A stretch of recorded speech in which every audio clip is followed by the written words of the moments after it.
Hello, hello. Welcome back to our Bible in a Year series. I'm your host, Shanique, and we are on day 2. So just a little recap. Yesterday we encountered our girl Eve, and here we saw her living in paradise. Yet she still wondered about the grass on the other side, right? We always think that the grass is greener on the other side. And as she later discovers, the grass isn't always greener. From our story, we see the need to discern ungodly influences. At the first sign of temptation, we need to run as fast as we can from that situation.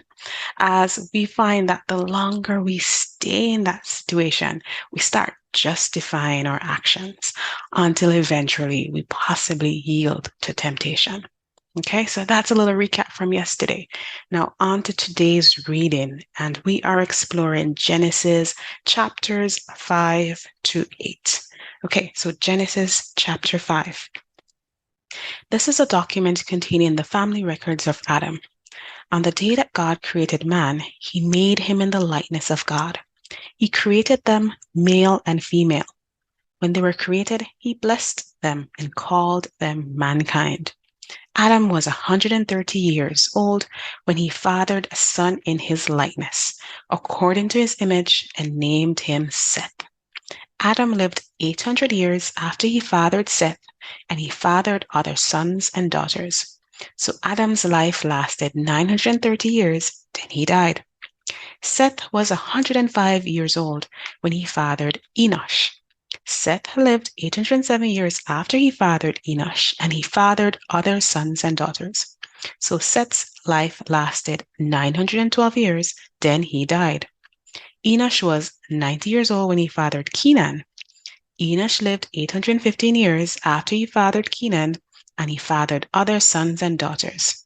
So Enosh's life lasted 905 years, then he died. Kenan was 70 years old when he fathered Mahalalel. Kenan lived 840 years after he fathered Mahalalel, and he fathered other sons and daughters. So Kenan's life lasted 910 years, then he died. Mahalalel was 65 years old when he fathered Jared. Mahalalel lived 830 years after he fathered Jared, and he fathered other sons and daughters. So Mahalalel's life lasted 895 years, then he died. Jared was 162 years old when he fathered Enosh.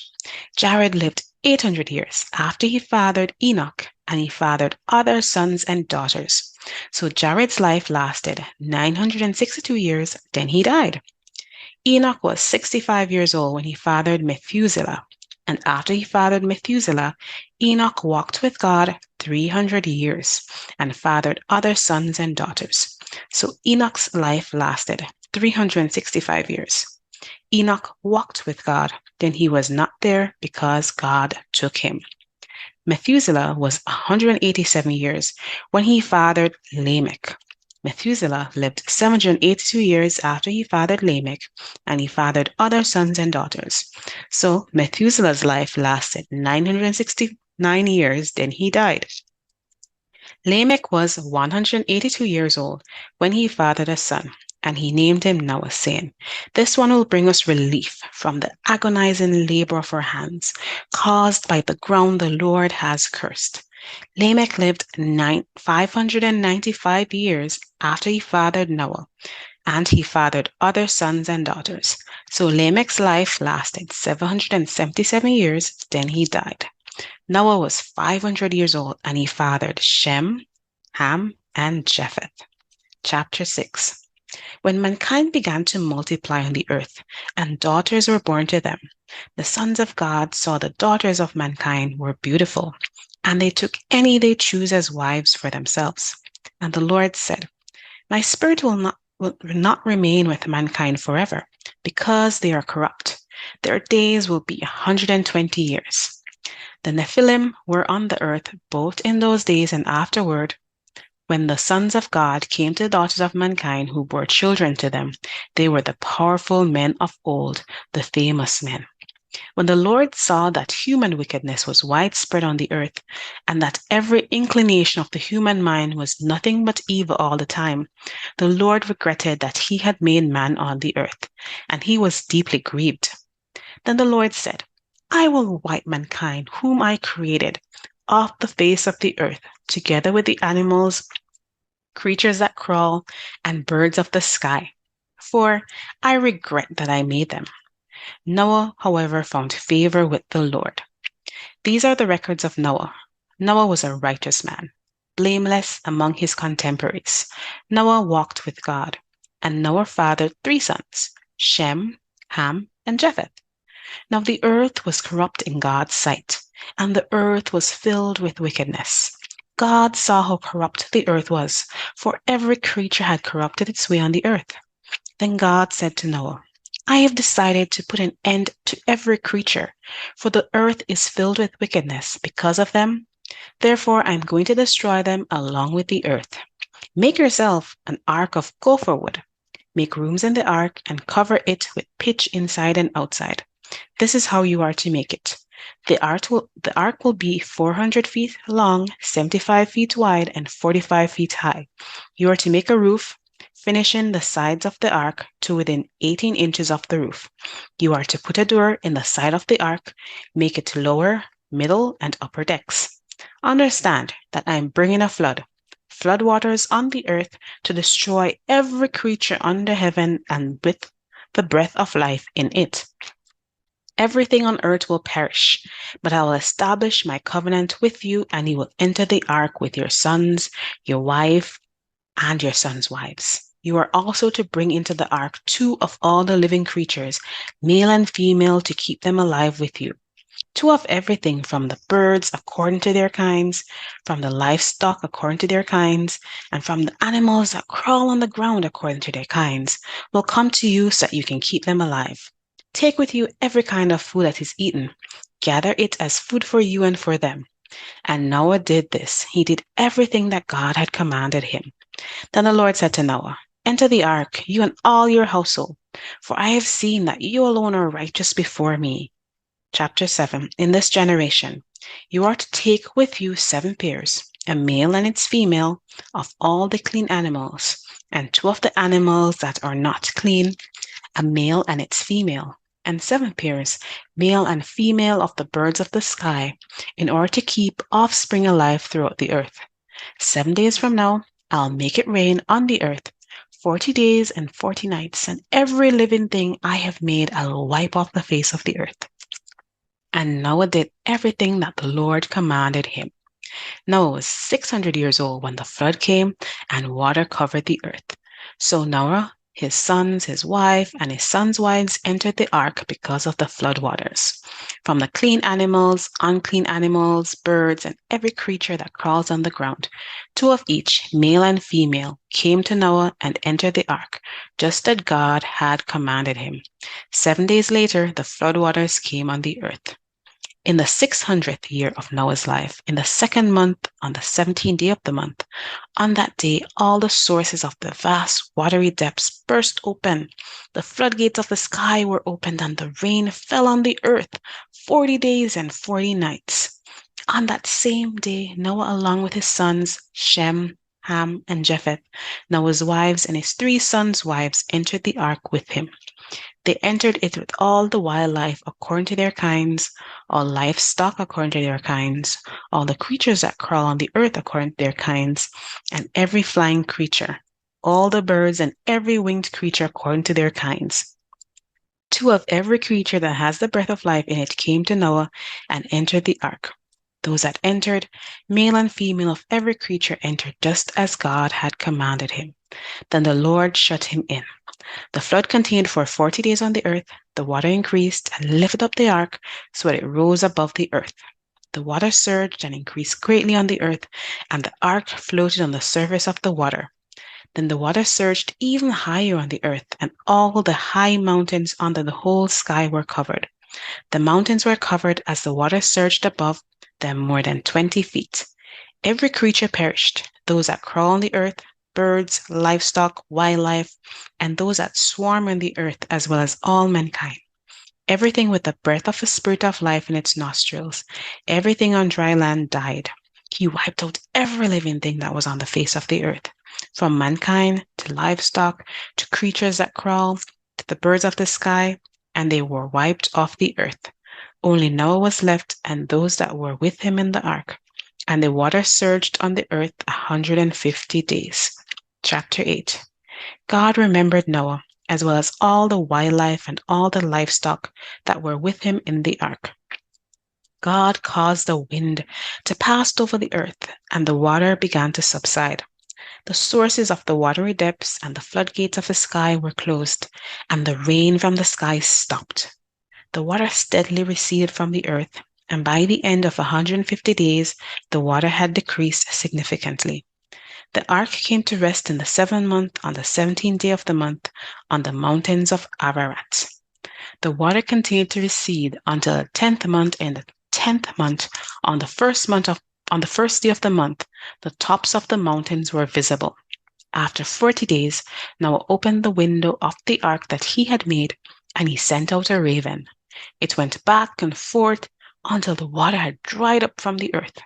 Then he sent out a dove to see whether the water on the earth's surface had gone down. But the dove found no resting place for its foot. It returned to him in the ark because water covered the surface of the whole earth. He reached out and brought it into the ark to himself. So Noah waited 7 more days and sent out the dove from the ark again. When the dove came to him at evening, and there was a plucked olive leaf in its beak. So Noah knew that the water on the earth's surface had gone down. After he had waited another 7 days, he sent out the dove, but it did not return to him again. In the 601st year, in the 1st month, on the 1st day of the month, the water that had covered the earth was dried up. Then Noah removed the ark's cover and saw that the surface of the ground was drying. By the 27th day of the 2nd month, the earth was dry. Then God spoke to Noah, "Come out of the ark, your wife, your sons, and your sons' wives with you. Bring out all the living creatures that are with you, birds, livestock, those that crawl on the earth, and they will be spread over the earth and must be fruitful and multiply on the earth." So Noah, along with his sons, his wives, and his sons' wives came out. All the animals, all the creatures that crawl, and all the flying creatures, everything that moves on the earth, came out of the ark by their families. Then Noah built an altar to the Lord. He took some of every kind of clean animal and every kind of clean bird and offered burnt offerings on the altar. When the Lord smelled the pleasing aroma, he said to himself, "I will never again curse the ground because of human beings. Even though the inclination of the human heart is evil from youth onward, and I will never again strike down every living thing as I have done. As long as the earth endures, seedtime and harvest, cold and heat, summer and winter, and day and night will not cease." Okay, so let's dive into today's commentary. Now, before we deep dive into commentary based on what we just read, I figured I'd give you just a little background into the book of Genesis. Now, Genesis is one of my favorite books in the Bible, as it's filled with some of those popular stories that you probably heard growing up in church, right? People just like me and you who mess up, but ultimately realize they're wrong. We see the entrance of sin into the world and a loving God that promises to make amends. The covenant God made with Abraham and the sons of Jacob, who ultimately formed the 12 tribes of Israel. Now, the book of Genesis is divided into 2 main sections.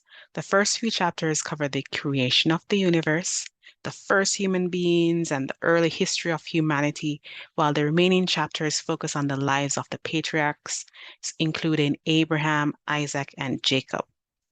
Now, Genesis is filled with lots of vivid storytelling, right? And through that, we explore themes such as sin, redemption, and the relationship between God and humanity. We also see the origins of some of the foundational beliefs of the Christian faith. So those related to things like marriage, God's plan for gender, and of course, the story of the gospel. And that's just a little overview of what the book of Genesis entails. Let's dive into chapter 5. Now, in chapter 5, because of what sin had done, people now live and die just as God said, right? The consequence of sin is death, and the genealogy demonstrates this, right? Many generations pass and the world continues to slip into sin, but Noah finds favor with God. And although it might have seemed crazy, right? Because Noah, he has never seen rain before, but guess what? He agrees to build a boat. And Noah's life serves as a reminder to us to trust God even when it does not make sense. Trust God even when it does not make sense. And what I find interesting is that Noah and his family, they were not exempt from the floodwaters, but God brought them through in the safety and the security of the ark. Now, just because we're Christians, it doesn't mean that we won't have hardships and trials. But guess what? We can trust God to bring us through them just as he did with Noah and his family. So for your reference, the size of the ark is around 450 feet. The Titanic is 883 feet, and a cruise ship is 1,000 feet. So that should give you an idea of what the size of the ark was if you're somebody that's a visual and wanted to visualize what that might have been like. Now, here's a fun fact for you. There are probably more than 270 stories about a flood from cultures around the world, right? And most of these stories, they bear similarities to this biblical story of Noah and the ark. So these humans that survived the flood, they likely provided an eyewitness accounts to future generations, right? But you might be wondering, okay, but why do you have so many similar and different at the same time versions of the biblical account of the flood? And if you think about it, it makes sense when you consider that the language was confounded during the building of the Tower of Babel a couple hundred years after the Great Flood. And these two factors likely contributed to the variance of the story of the Noah and the Ark. Okay. Now, here comes a popular question as we read further into the next chapters. What is meant by the sons of God? Now, some people believe that these beings are fallen angels or evil aliens from space who took female humans as wives, and they produced giants in the process, right? They also believe that these unholy unions were ultimately responsible for the increased wickedness of man that led to the flood. Now, here's another interpretation of sons of man. Now, the other meaning of sons of man refers to human beings who have been recreated by God's Spirit. So, the righteous children of God. In Matthew 5, verse 9, it reads, "Blessed are the peacemakers, for they shall be called sons of God." So, from this verse, the sons of God in Genesis 6 could refer to the righteous children of God. So here before the flood, we have the descendants of Cain living in cities and the descendants of Seth living in the country. Now, as long as they remain separate, the sons of God remained pure in their religious beliefs and practices. However, soon the godly sons of Seth, or the sons of God, they were captivated by the beautiful daughters of Cain and began to marry these daughters of men of the descendants of Cain. And you might be asking, okay, but they produce giants. How do you account for that? No, that could be as a result of genetic vitality. So we often see that when a community intermarries for an extended period of time, the gene pool gets limited, you have increased risk of birth defects and genetic abnormalities, right?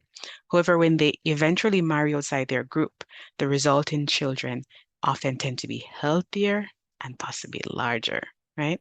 Now, those are two different viewpoints on sons of God.